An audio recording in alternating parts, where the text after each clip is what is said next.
माननीय सदस्य मलिक जी। माननीय सभापति धन्यवाद। देरी सही आपने मौका तो दिया।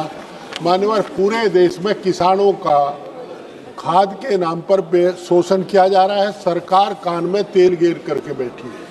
किसान जो अपनी फसल के लिए डाई का खाद लेता है, डाई की शॉर्टेज है, उसके साथ हमारे cooperative society, IPL, Kribhco, IFFCO अधो मानक पोटास दे रही है, जिसमें मात्र 14.5% पोटास है। किसान को 1500 रुपये में 60% पोटास का बैग मिलता था 50 किलो का, अब उसे 750 रुपये में 14.5% का बैग मिलता है। इस प्रकार 60% का पोटास लेने के लिए किसान को 3000 रुपये देने पड़ते हैं, डबल पैसा देना पड़ता है।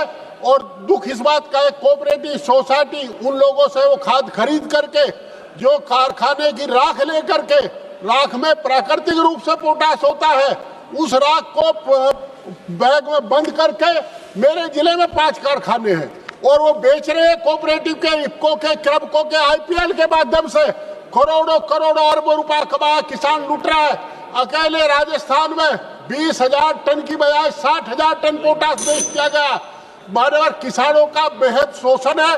मेरा अनुरोध आपसे कि अधोमानक पोटास बेच करके पैसा कमाने वालों के खिलाफ विधिक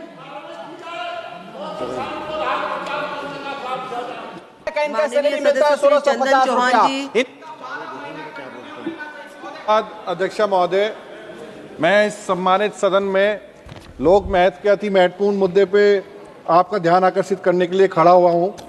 मैडम, इंटरनेट और सोशल मीडिया आज दैनिक वास्तविकता ये है कि जो जिंदगियां छीनी जा रही हैं, प्रतिष्ठा नष्ट करी जा रही है और सार्वजनिक संवाद में जहर घोल दिया जा रहा है। हमारे बीच जो सबसे कमजोर है, अक्सर सबसे पहले शिकार वो होते हैं।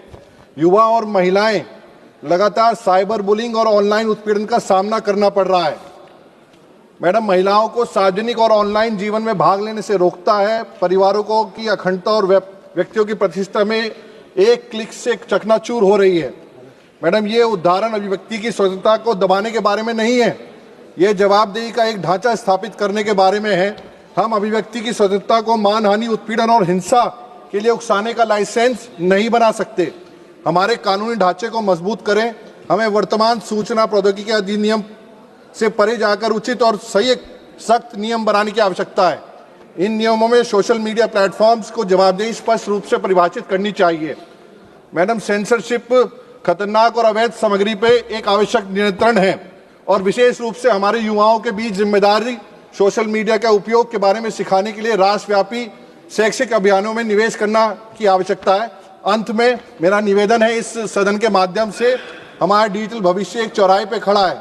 हम या तो अपने समाज में गलत सूचना, नफरत और भय को इरोड होने दे सकते हैं या सुनिश्चित कर सकते हैं, एक साहसिक निर्णायक कदम उठा सकते हैं कि सोशल मीडिया एक अच्छे उपकरण के रूप में काम करे। मैं इस सदन के सभी सदस्यों से अनुरोध करता हूं, राजनीतिक विभाजन से ऊपर उठकर एक बेहतर समाज, एक सुरक्षित, अधिक जिम्मेदारी और अधिक न्यायपूर्ण डिजिटल भारत के निर्माण में हम साथ आए। धन्यवाद।